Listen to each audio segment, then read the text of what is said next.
चलिए सबसे पहले कुछ म्यूचुअल फंड इन्फॉर्मेशन मैं आपके सामने रखना चाहता हूँ। देखो सबसे फर्स्ट जो इन्फॉर्मेशन है एडलविस म्यूचुअल फंड को लेके है।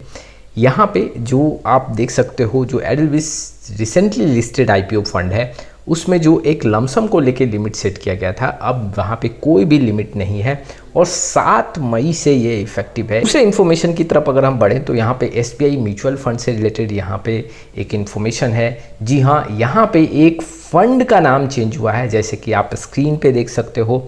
एसबीआई म्यूचुअल फंड का जो ये फंड है SBI international access US equity FOF, अब उसका नाम बदल के SBI US specific equity active FOF यहाँ पे रखा गया है और ये जो है 5 मई से इफेक्टिव है। इस फंड का जो है यहाँ पे नाम चेंज हुआ है, लेकिन और कुछ ऑब्जेक्टिव में यहाँ पे बदलाव नहीं है। जो फंड्स का ऑब्जेक्टिव है, पोर्टफोलियो में कोई चेंजेस नहीं है, वो आंकड़े आपको ज्यों का त्यों देखने को मिलेंगे। चलिए अब अगले इन्फॉर्मेशन की बात करूँ तो देखो कई दिनों से मैं यहाँ पे कुछ क्वेरी नोटिस कर रहा हूँ इन्वेस्टर के साइड से कि क्या ये जो कैश होल्डिंग है कई म्यूचुअल फंड में बढ़ता जा रहा है।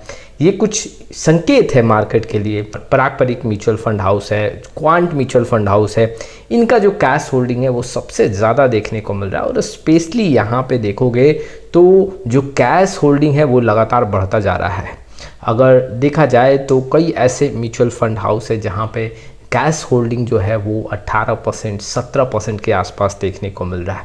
देखो संकेत कुछ भी नहीं है। कई बार जो फंड मैनेजर है ऐसे डिसीजन लेते हैं। एक सबसे बड़ा रीज़न क्या होता है, जब बहुत ज़्यादा इन्फ्लो होता है, यूएम काफ़ी ज़्यादा बढ़ जाता है, तो वैसे कंडीशंस फंड मैनेजर कुछ कैश होल्डिंग को इंक्रीज़ करते हैं कि अगर कहीं कुछ गिरावट हुआ तो उस गिरावट के अपॉर्चुनिटी को ग्रैब कर सके। दूसरे पॉइंट की बात करूं तो देखो अगर आप देखोगे तो अभी भी स्मॉल कैप यहाँ पे कॉस्टली दिख रहा है। बहुत सारे फंड मैनेजर हैं जिनका स्टेटमेंट ऑलरेडी आ चुका है। अब ऐसे कंडीशंस में उनका मानना है कि स्मॉल कैप में और गिरावट होगा और वैसे कंडीशन में हम यहाँ पे कुछ पैसा इन्वेस्ट करेंगे और इसलिए यहाँ पे फंड मैनेजर थोड़ा सा कैश को इंक्रीज करके चल रहे हैं।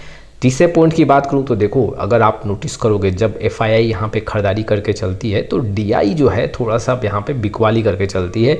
आप नोटिस करना जब जब एफआईआई ने खरीदारी किया है डीआई थोड़ा या तो कम खरीदारी करती है या वहाँ पे बिकवाली करके चलती है, ऐसा देखने को मिलता है।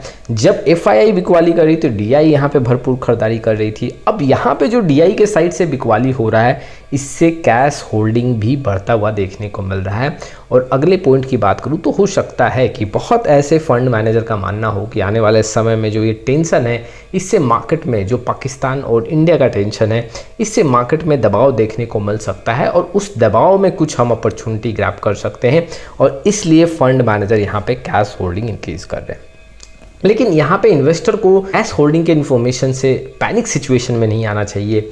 देखो ये एक रूटीन है, मार्केट महंगा होगा या कुछ मार्केट में कुछ ऐसे न्यूज़ आएंगे या मार्केट में कुछ ऐसा स्ट्रैटेजी देखने को मिलेगा तो फंड मैनेजर यहाँ पे कैश होल्डिंग को इंक्रीज और डिक्रीज करते रहेंगे। रेगुलर रूटीन है जो फंड मैनेजर फॉलो करना पड़ता है जिससे इन्वेस्टर को ज़्यादा रिटर्न मिल सके लंबे समय में। आप ऐसे इन्फॉर्मेशन से पैनिक सिचुएशन में ना आए और अपने इन्वेस्टमेंट पे कोई भी नेगेटिव डिसीजन ना ले। तो ये कुछ इन्फॉर्मेशंस थे जो इन्वेस्टर के लिए काफ़ी इंपॉर्टेंट थे। आप में से बहुत ऐसे इन्वेस्टर हैं जिनको पोर्टफोलियो रिव्यू और डिज़ाइन को लेकर प्रॉब्लम है। डिस्क्रिप्शन बॉक्स में आए डिटेल चेक करें और व्हाट्सएप नंबर के थ्रू हमारे साथ जुड़ सकते हैं। फिर मिलेंगे एक नए वीडियो के साथ, तब तक के लिए जय हिंद जय भारत।